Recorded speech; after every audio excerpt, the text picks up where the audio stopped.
Bapak hadirin jamaah sholat asar lebih tergeser Pak sebelah kanan dengan dulu dekat dengan Ustaz yang insyaallah lebih berkah. Sebelah kirinya biar dikosongkan untuk saudara-saudara kita yang belum melaksanakan sholat zuhur. Nanti Pak Rudi. Jangan Pak.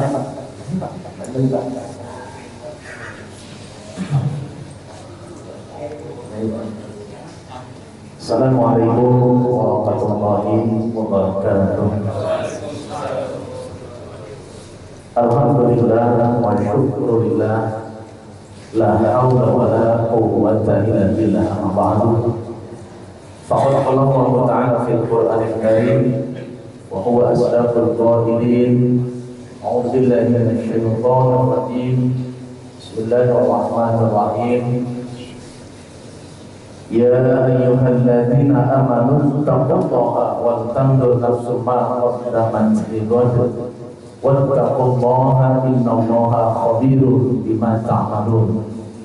Wa qala Rasulullah sallallahu alaihi wasallam, khairun nas man tala umruhu wa hasuna amaluhu wa syarrun nas man tala umruhu wa sa'a amaluhu. Shadaqallahul azim. Yang sama-sama kita hormati guru kita bersama Al-Ustaz Kiai Haji Syarif Rahmat SQ MA yang alhamdulillah beliau sudah berada di depan kita. Terima kasih Ustaz atas kehadirannya. Kita doakan dulu senantiasa Ustaz selalu diberikan kesehatan, panjang umur, juga ilmunya selalu bermanfaat buat kita semua. Tidak lupa juga Pak Ustaz Haji Samsudin yang sama-sama kita hormati, para pengurus Majelis Taklim SCTP yang berbahagia, Bapak hadirin jamaah Musholah P6 yang dirahmati Allah. Syukur kita kepada Allah kembali Allah mempertemukan kita dalam suasana taklim bulanan yang diselenggarakan oleh pengurus DKM Senayan City bekerja sama dengan Majelis Taklim SCTP yang tentunya kita selalu berharap senantiasa apa yang kita lakukan selalu dalam keridhaan Allah Subhanahu wa Ta'ala. Salawat dan salam semoga terlimpah atas baginda Nabi besar Muhammad Sallallahu Alaihi Wasallam, semoga terlimpah atas keluarga, sahabat, pengikutnya, juga termasuk kita di dalamnya, dengan harapan nanti kita akan mendapatkan syafaatul ummah yaumil qiyamah. Hadirin jamaah yang berbahagia, singkat waktu tentunya tidak panjang kalam, mari kita buka taklim kita dengan bacaan Al-Quran suratul Fatihah. Selalu kita bermohon kepada Allah senantiasa Allah berikan keberkahan, keselamatan, juga ilmu yang bermanfaat. Ala hadiniyah wa qulun yakin salihah ila hadratin Nabi Al-Fatihah. A'udzu billahi minasy syaithanir rajim. Bismillahirrahmanirrahim. Alhamdulillahi rabbil alamin. Ar-Rahmanir Rahim. Maliki yaumiddin.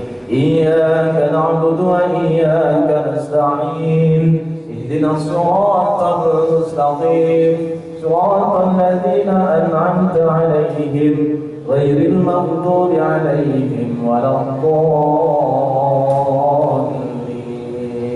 Amin. Jemaah, mari kita simak, kita perhatikan apa yang tadi disampaikan oleh guru kita. Waktu itu sampai jam 1. Sampai jam 1 Ustaz waktunya insyaallah. Pada Ustaz Kiai Haji Syarif Rahmat dipersilahkan dengan segala hormat. Assalamualaikum warahmatullahi wabarakatuh. Waalaikumsalam warahmatullahi wabarakatuh. Alhamdulillah wassalatu wassalamu ala Rasulillah wa ala alihi wa sahbihi. Mati.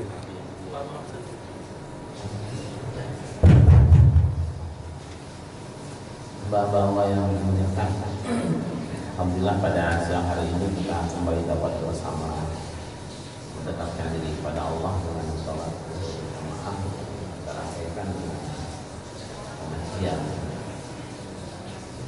siang mudah-mudahan diterima sebagai ibadah di hadapan Allah Subhanahu wa Ta'ala.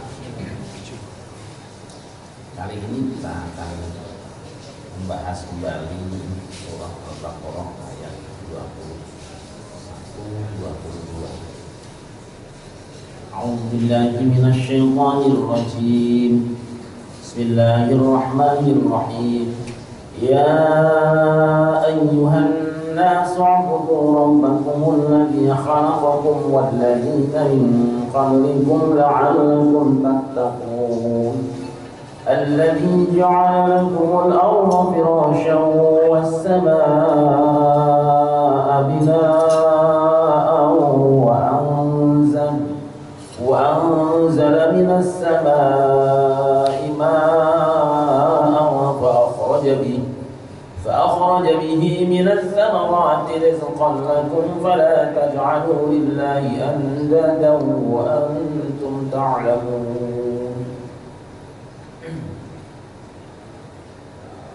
Paragraf atau rukuk dari ayat 21 dan seterusnya telah diawali oleh dua paragraf atau bahkan tiga paragraf.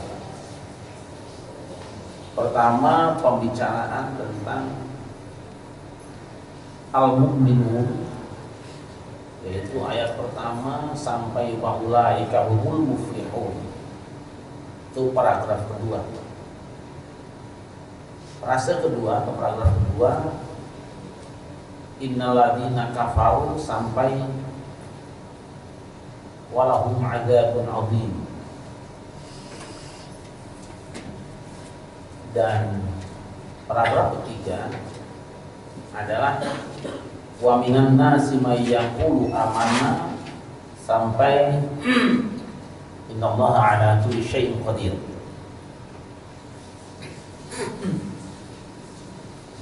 Pertama, bicara tentang orang mukmin itu butuh 5 ayat. Dua, bicara orang kafir lah cuma 2 ayat. Dan yang ketiga, orang munafik ini sampai 13 ayat.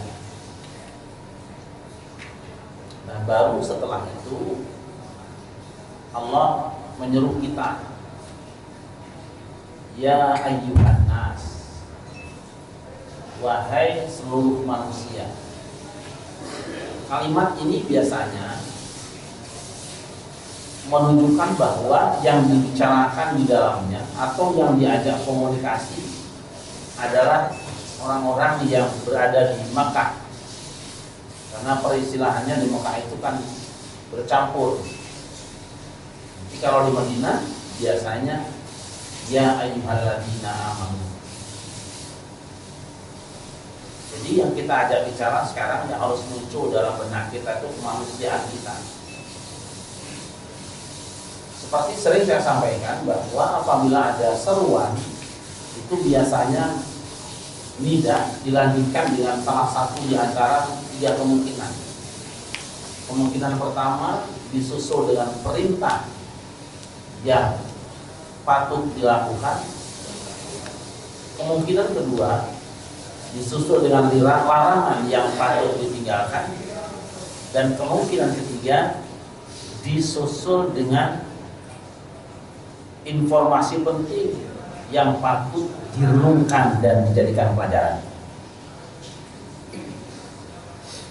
Nah, ayat ini disusul dengan kalimat perintah u'budu. Ini menunjukkan bahwa kalimat u'budu itu merupakan tuntutan dari Allah. Nanti dalam pembahasan usul fiqh kita akan menemukan bahwa tidak semua kata perintah itu menuju kepada wajib, meskipun menurut asalnya perintah itu menunjukkan wajib. Dia akan bergeser kepada tidak wajib kalau ada korinahnya atau ada indikator yang mengalihkan kekuatan perintah berkekuatan wajib menuju kepada yang selainnya. Kata u'budu asal katanya adalah abada ya'budu ibadatan. Fahuwa 'abidun. Makanya di Quran wala ana 'abidun ma'abadtu. Tapi yang lazim dipakai adalah abdu. Lafadznya seperti masdar tapi maknanya adalah fa'il. Kalau kita membaca buku-buku dalam terjemahan bahasa Indonesia, kata u'budu biasanya diterjemahkan dengan sembahlah. Kan itu. Yang sebenarnya kata u'budu tidak sesempit makna kata sembah.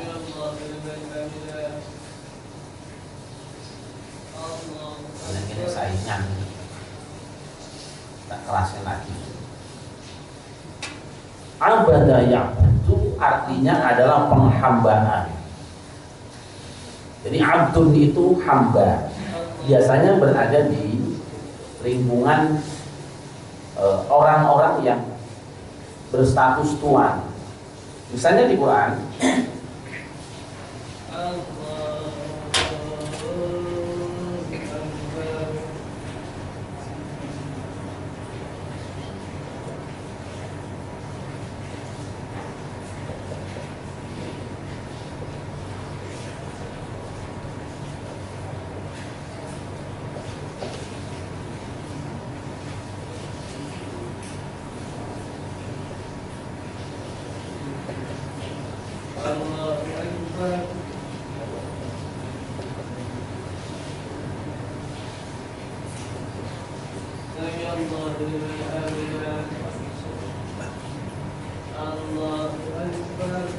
wala 'abdul mu'min, ini dalam ayat pernikahan. Wala tankihul musyrikati hatta yu'min wala amatun mu'minatun khairum min musyrikatin walau a'jabatkum wala tunkihul musyrikina hatta yu'minu wala 'abdun mu'minun khairum min musyrikin walau a'jabatkum. Saya awalkan wala 'abdunnya dari wala amatun karena kepentingan menjelaskan ayat. Abdul artinya budak. Ya, bahasa kitanya hamba sahaya. Hamba sahaya. Itu ada dalam tengah kehidupan manusia. Semua mereka adalah komunitas manusia yang memiliki status dan kekuatan hukum berbeda dengan yang lainnya. Maka lawan dari abdul itu biasanya hurun. Hurun itu merdeka. Kalau abdun adalah hamba sahaya atau budak belian. Biasanya mereka ada orang-orang yang diambil dari musuh-musuh ketika selesai perang, lalu diambil, misalnya suaminya terbunuh, lalu istrinya diambil, nah itu statusnya adalah hamba. Nah, apa mereka itu? Kata Quran dalam surah An-Nahl, abdan mamlukan la yaqdiru ala syai' wa huwa kallun ala maula aina ma yurji'u la ya'ti bi khair. Yang pertama, abdun itu adalah mamlukun, dimiliki. Betul? Dan mamlukan.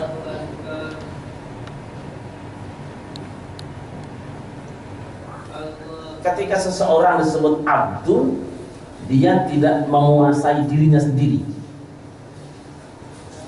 Yang kedua, la yaqdiru ala syai'. Dia kallun ala maulahu. Ini tiga saja. Satu, yang namanya hamba itu mamlukun, dimiliki orang lain.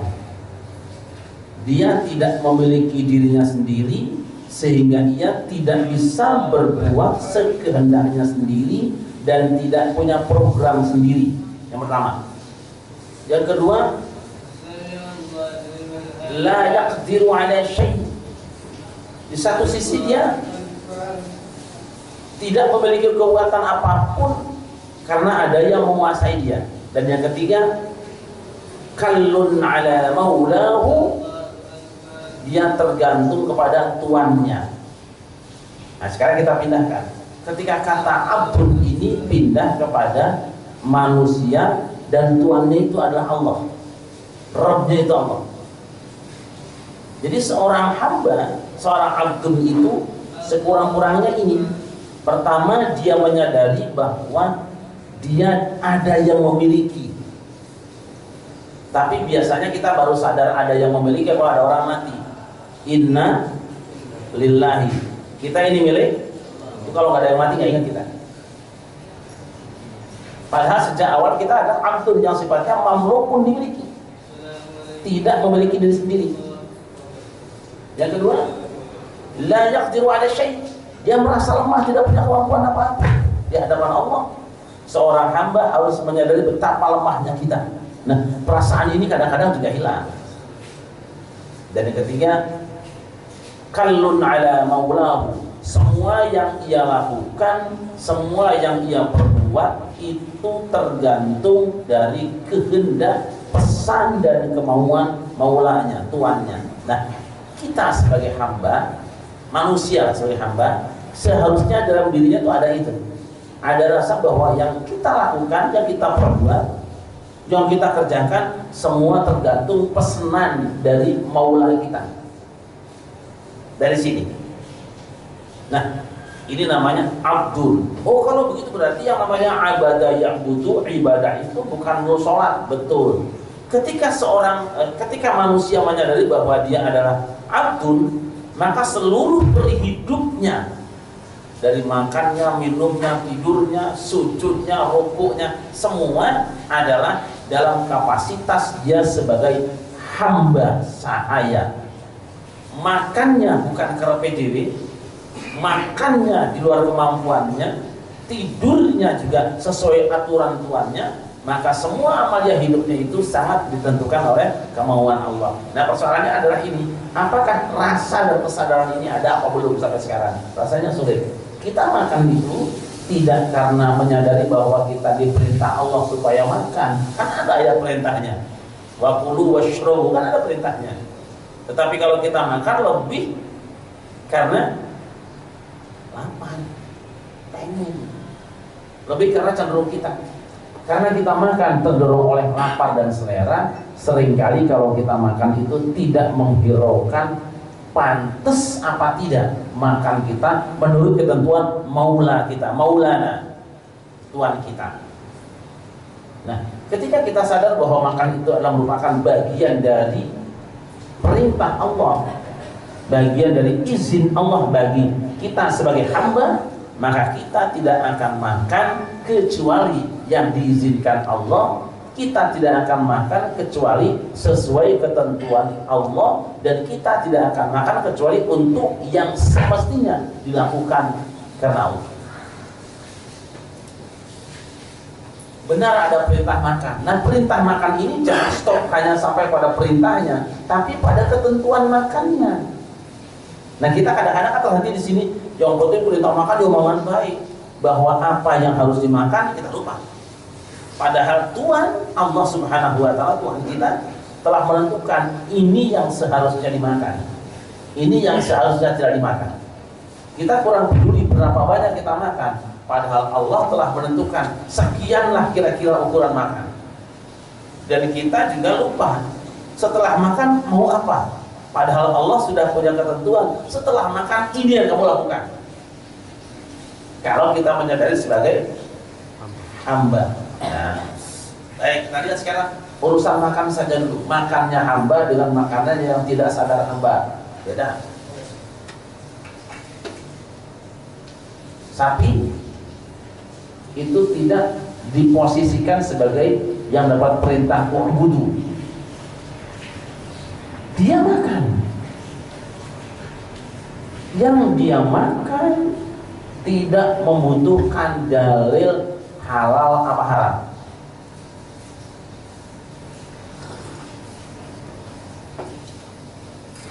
Ukurannya adalah senang.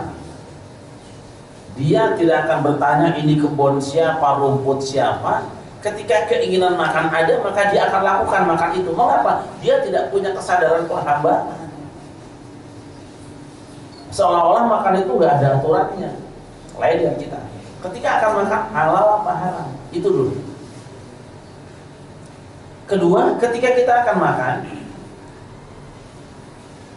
bagaimana caranya kita makan? Oh ya, saya lupa tadi. Ketika Allah mengharamkan sesuatu, kita hamba sadar kalau yang diharamkan jangan dimakan. Maka kita akan selalu ingat, ya ayyuhalladzina amanu kulu min thayyibati ma razaqnakum. Nah itu, hai orang yang beriman, makanlah oleh kamu yang baik-baik dari yang kami rizkikan kepada kamu. Yang tidak thayyibat, yang tidak halal, dia akan hindari. Mengapa? Sadar itu bukan jatahku sebagai hamba. sudah ada nasnya, hamba tidak boleh makan itu. Kemudian sebagai seorang hamba diukur juga. Ada 2 ukuran makan. Ini ada ukurannya supaya ayat makan jangan cuma 2 biji. Misalnya ada larangan wa kulu washrabu wa la tusrifu. Makan dan minumlah oleh kamu, tapi kamu jangan berlebih-lebihan. Israf itu apa? Israf itu memasukkan makanan melebihi kapasitas yang diizinkan oleh lambung. Mungkin bahasa kitanya kemerkaan lah. Melebihi porsi yang disediakan, ruangan yang tersedia. Nabi yang mengatur di sini. Maksimal manusia itu makan 1/3 lambungnya. Repot juga ya. Kita ini bahkan lambung mendesak ruang tetangga. Dari lambung mendesak sampai ke dada, dada sampai ke leher. Itu baru dalam sempurna makan. Itu tidak sadar bahwa hamba itu sudah ada juklaknya itu. Kemudian sebagai hamba juga harus sadar bahwa ketika makan itu ada aturan. Wala tubadzir tabdzira. Jangan kamu melakukan tabdzir. Apa itu tabdzir? Kalau tabdzir tadi menyediakan makanan lebih banyak dari kebutuhan, kemudian ketika selesai makan ada yang tersisa dan terbuang. Jika seorang hamba akan sadar bahwa ini tidak boleh, maka dia tidak akan lakukan. Kira-kira di restoran di SCTV itu ada nggak yang terbuang-buang untuk makanannya? Ada yang. Nah, si pelakunya itu oleh Quran disebut ikhwanas syayatin, bukan ikhwanul muslimin, ikhwanus syayatin, saudaranya setan. Alangkah mudahnya mencari setan di Senayan City. Kalau kaidahnya itu. Tapi kalau kaidahnya itu dunia lain, beda. Sulit mencarinya. Tapi kalau kaidahnya bahwa kan kita tahu kalau saudaranya orang beriman tentu sesama orang beriman. Kalau saudaranya setan berarti setan. Namanya bersaudara kok. Saya manusia itu saudara saya pasti manusia. Nah, kita sadar bahwa tidak boleh melakukan itu, hamba. Nah, yang ketiga, berikutnya, seorang hamba harus sadar setelah makan apa tugasnya.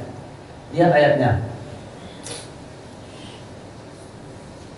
Kulu, yang pertama, wa kula minha ragadan haitsu syi'tum wa la taqraba hadhihi syajarata fatakuna minadh dhalimin. Adam diperintah Allah, makanlah ini semua makanan, tapi jangan dekati pohon ini. Artinya apa? Setelah kau makan, jangan gunakan makanan itu setelah jadi tenaga untuk maksiat kepada Allah. Untuk digunakan melanggar aturan Allah, melanggar larangan. Saya tidak tahu kita ini kalau habis makan kenyang itu semangatnya semangat ibadah apa semangat? Ya mungkin di zeronya itu semangat tidur lah ya, lumayan lah. Kalau semangat ngomongin orang, kacau lagi. Malah itu belum rapi makan sudah diamalkan ngomongin orangnya. Jangan rizki yang engkau gunakan, yang aku berikan pada kamu, kau gunakan untuk melanggar laranganku. Yang kedua, perintah Allah kepada kaum sahabat, kulu min thayyibah, kulu min rizki rabbikum washkurulah. Makan rizki Tuhan kamu, lalu gunakan rizki itu untuk segala sesuatu yang bernilai syukur kepada Allah. Loh, bagaimana cara mengenai syukur itu? Satu, orang syukur itu ada rasa gembira di hati, ada rasa terima kasih, itu minimal. Yang kedua, ada ucapan lah, ngomong kayak bagaimana kayak namanya orang berterima kasih, alhamdulillah. Dan yang ketiga, makna syukur yang sebenarnya itu adalah i'malu ala Dawud syukra. berkaryalah kamu wahai keluarga Daud sebagai wujud rasa syukur. Setelah kau makan rizkiku ini, hendaknya engkau melakukan perbuatan-perbuatan yang aku suka. Kalau habis makan itu, rizki ini digunakan untuk segala sesuatu yang Allah senang. Yaitu tadi minimal hamdalah, kemudian perbanyak ibadah. Maka sesungguhnya orang yang lebih banyak rizkinya seharusnya lebih banyak ibadahnya. Yang terjadi sebaliknya, lebih banyak duitnya, lebih banyak jalan-jalannya, sedikit kemasihnya. Ini yang terjadi. Ya saya lah, kalau yang lain mungkin jangan. Saya waktu mobil baru 1, oh masih rajin. Sekarang mobil 3 malah bingung, urusin mobil terus. Ini masalahnya. I'malu ala Dawud syukra. Beramallah kamu wahai keluarga Daud sebagai perwujudan syukurmu. Tapi Allah menutup wa qalilum min ibadiyasy syakur. Tetapi hamba-hambaku yang bersyukur itu sedikit. Nah, baru orang wujud ya. Jadi penghambaan kalau begitu tidak terbatas pada ibadah makhdhuf seperti sholat. Itu hanya bagian kecil. Semua yang kita lakukan sepanjang hidup kita, mulai makannya, tidurnya, mandinya, bicaranya, belanjanya, ngantornya, sadari bahwa ini adalah kegiatanku sebagai hamba Allah. Loh, kalau saya karyawan Tuhan, Tuhan berhak menugaskan di mana saja kan? Judulnya kita karyawan Allah nih. Lalu dilakukan penugasan kayak Kementerian Agama atau Diknas. Dia karyawan Kementerian Agama, tetapi ada yang ditugaskan jadi dosen, ada yang jadi penghulu, tapi mereknya sama, Kementerian Agama, judulnya itu. Ada yang jadi guru ngaji, ada yang ditugaskan jadi pengawas, ada irjen, dirjen. Mereka judulnya sama. Nah, begitu juga kita. Ketika kita sudah menjadi hamba Allah, judulnya adalah budak hamba sahayanya Allah, Allah berhak untuk melakukan penugasan kita semua. Ada yang ditaruh di SCTV.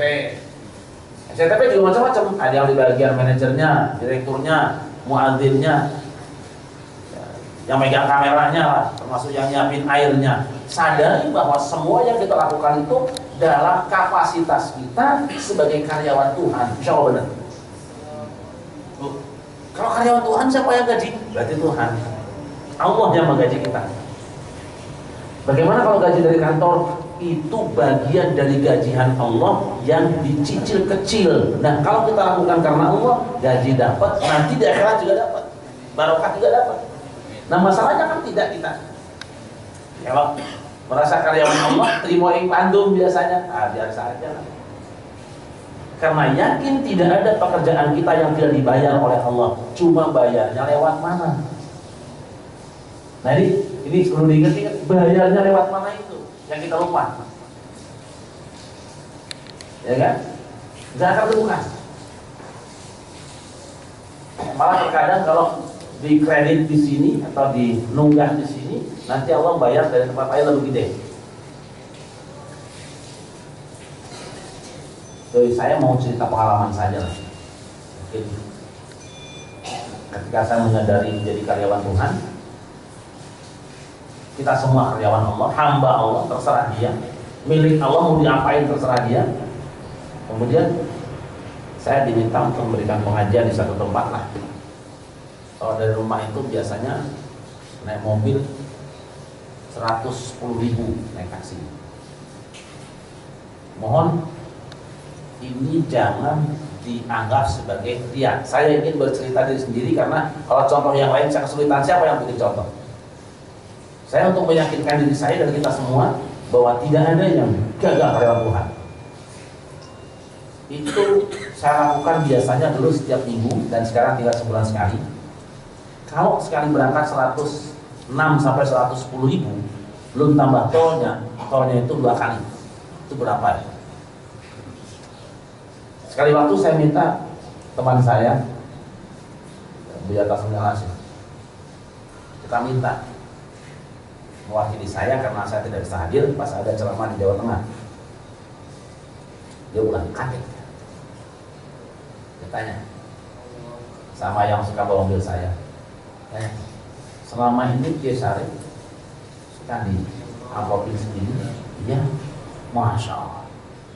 Maaf, 100 ini. Dan saya mengajar sudah dari tahun 86 berapa tahun. Tidak ada perubahan, ada tambahan buat sumbangan santri, uangnya ribuan, 1.000, 2.000, 2.000, 5.000-an. Tapi saya yakin mereka tidak bermaksud menghinakan saya, memang mampunya itu. Saya yakin itu. Dan saya yakin inilah uang muka dari saya tempat bekerja, yaitu Allah Subhanahu wa Ta'ala. Dan dia pasti akan melunasi. Dan saya selalu ingat, wa innama tuwaffawna ujurakum yaumil qiyamah. Lunasmu nanti kiamat. Santai, jadi ente kita. Kalau enggak, kapok ini masa 30 tahun segini-gini juga. Nah, kalau mau ikut nanti boleh hadir ke rumah saya minggu ketiga. Saya tunjukkan. Tapi, masya Allah, berapa puluh dan berapa ratus orang yang ketemu saya di rumah, di pengajian maupun di mana saja, yang tidak ada urusannya. Ternyata banyak yang salaman ke saya tanpa alasan. Bulan lalu keluarga akan membebaskan tanah untuk membeli di Ciledug 60 meter. Lalu mertua datang rembukan, orang namanya anak. Ini bagaimana nih? Kamu bisa nggak nyiapin 20 ya, 25 nggak apa-apa. Urusan nggak pegang duit. Tapi tadi ini saatnya saya gesek ATM saya kepada Allah. Kalau kosong juga, wah, bagaimana Tuhan perlakuan saya sebagai karyawan? Saya ajak teman, terus mampir di jalan ada telepon. Ini mampir sini sebentar. Hak saya pulang sudah bawa uang 20 juta di amplop. Tidak 2 hari. Oh, apa alasan ini? Apa? Enggak, saya dari segi aja. Dari BNI. Teman kenalan saya BNI. Jadi apa? Kita bisa memberikan kepada orang lain saat dibutuhkan. Karena apa? Kita siap tidak diberi ketika memang orang tidak memberikan. Saya bilang, jadilah karyawan Tuhan, jangan ragu-ragu. Tadi pagi hari lebih dari 20 orang yang datang untuk undang saya ceramah, untuk teman saya. Untuk ceramah di Palembang, di Keroncong, di mana, dari pagi, dari subuh sudah datang orang. Siapa Pak? Ini tadi tahu juga ya, bahagia nih, Mas Anu, Sugeng. Ketemu ada 10 orang ya, yang ketemu, itu yang belum pagi lagi. Hampir semua teman di daerah bertanya, mohon maaf ya, amplopnya berapa? Udah, aku mau bikin warung amplop apa? Itu saya pesan sama istri. Jika ada orang bertanya yang kedua kalinya, stop, tolak undangan. Saya malu sama Allah. Lalu aku gak minta duit dikasih, gak minta hidup dikasih hidup. Ini saya ingin mengajak semuanya supaya sama dan kita bisa melakukan yang tegas pada orang suka mempermainkan agama. Nuhun sewu ini. Nah, salah seorang manajemen di Ustadz televisi minta untuk di Berau, Kalimantan. Sekali tanya, saya tidak ada. Nanya lagi, stop. Jangan teruskan. Jadi gimana? Saya tidak mau. Sekian tahun kita dicoba untuk sabar bertemu. Sekarang kok Anda menggoda saya untuk maksa untuk mengatakan berapa uang saya? Ini saya jalani sekian tahun, alhamdulillah. Karena kita ikut yang soal-soal belajar. Nggak punya utang kayak orang. Saya beli mobil tua-tua semua. Nggak ada mobil mudanya. Bukan apalah, satu hobi, mungkin yang kedua emang duitnya dikit. Itu pun kan ya bayarannya orang lain lah. Semua mimpi saya Allah berikan. Karena apa? Saya mencoba tiap hari saya berusaha. Ya Allah, pantas gak aku jadi karyawan budakmu ini? Sebab yang di sini juga mau perbudak juga pengennya. Nafsu saya juga pengen jadi budak saya aja dah. Yang Di sini juga yang punya kekuasaan juga pengen juga buat saya kita. Nggak bisa. Saya udah terlanjur.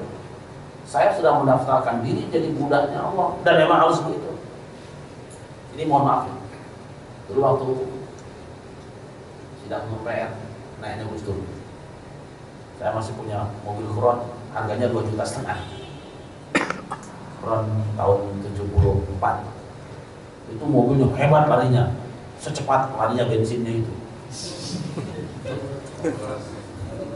Mungkin karena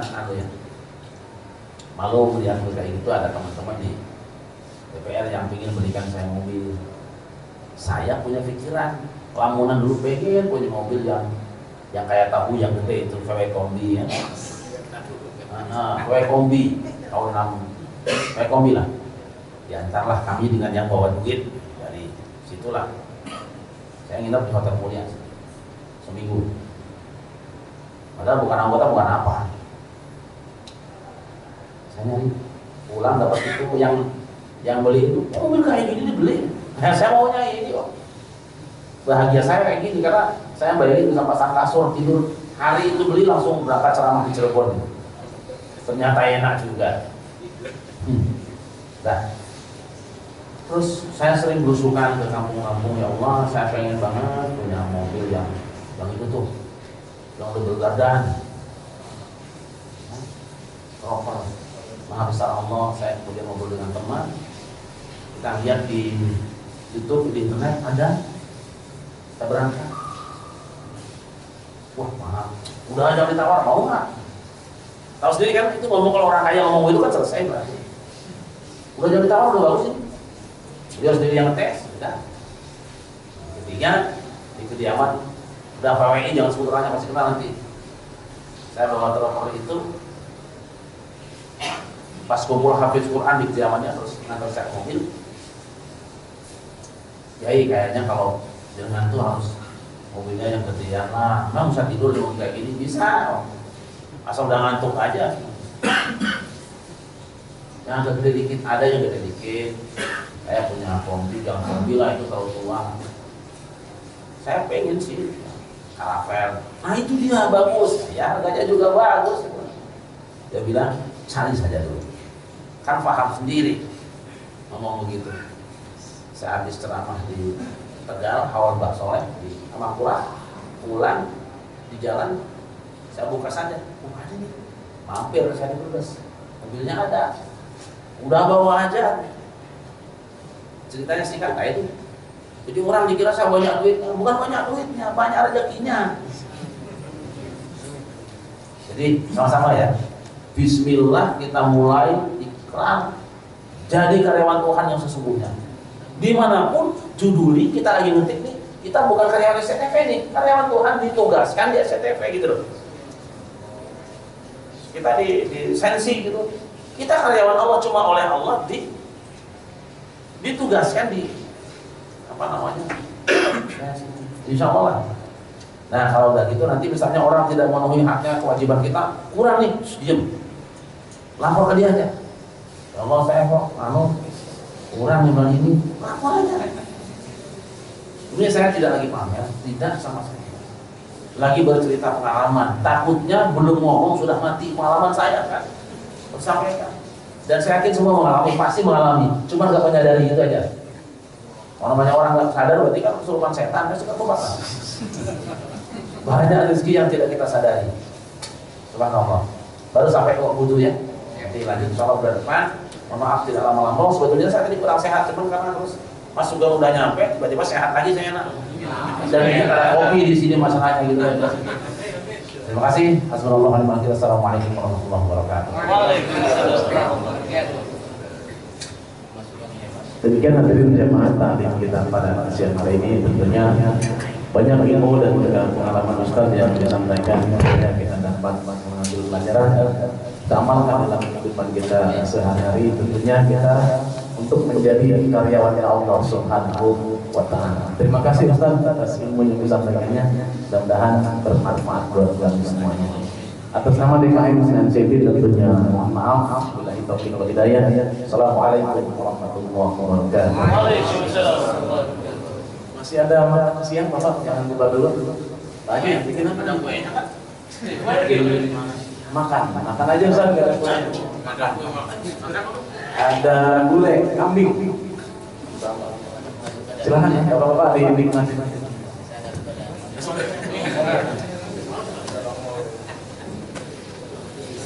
Iya. Sudah, pesannya bikinin. Nah, nanya dulu. Maaf, aku ada kamu. Tempe.